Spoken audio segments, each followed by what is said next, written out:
Let's talk about the biggest questions for week one next on Fantasy Football Today in 5. Welcome to FFT in 5. I'm Chris Towers. I'm here with Heath Cummings, and we are looking ahead to week one, which starts in 2 days. And unfortunately, we've got a gigantic question mark at the number one tight end spot for week one because Travis Kelce left practice on Tuesday with a hyperextension of his knee, which is the kind of initial diagnosis that I think a lot of people look at and say, well, that's okay.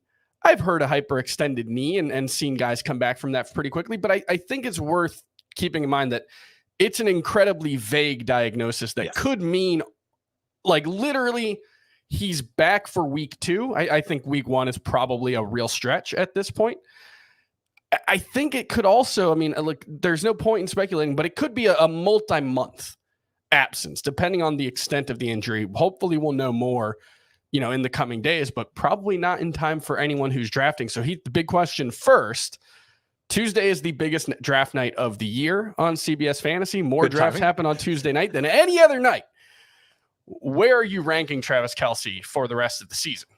I still think you take Travis Kelce in round 1.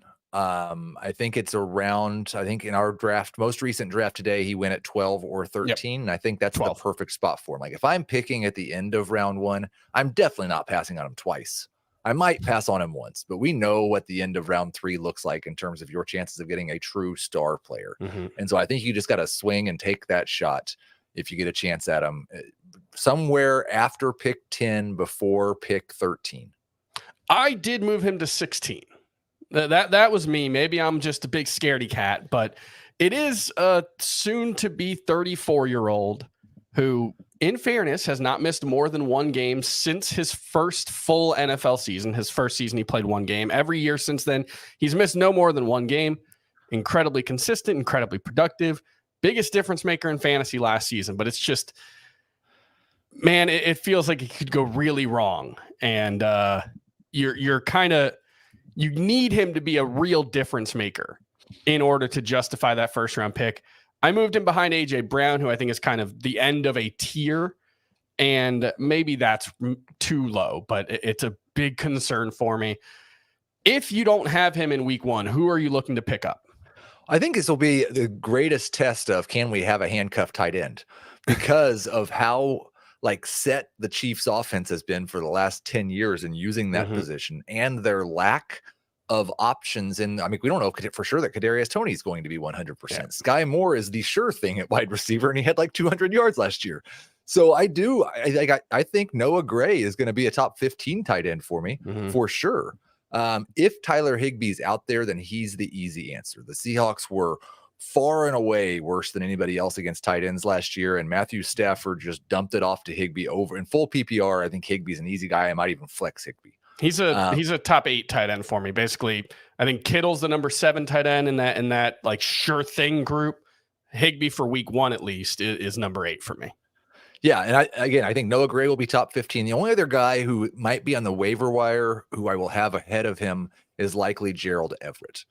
Just because of the role we've seen for the tight end in Kellen Moore's offense in the past. And I think Everett, when he's healthy, is pretty involved in that offense. He has a hard time staying healthy, but he should be healthy for week 1.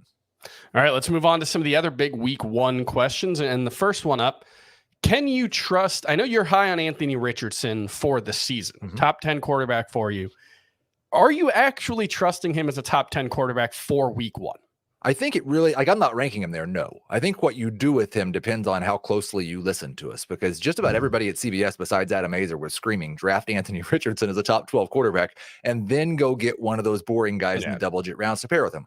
Geno Smith, Aaron Rodgers, one of those guys. Cousins, Goff, Daniel Jones, any of those guys, I'm starting over Anthony Richardson.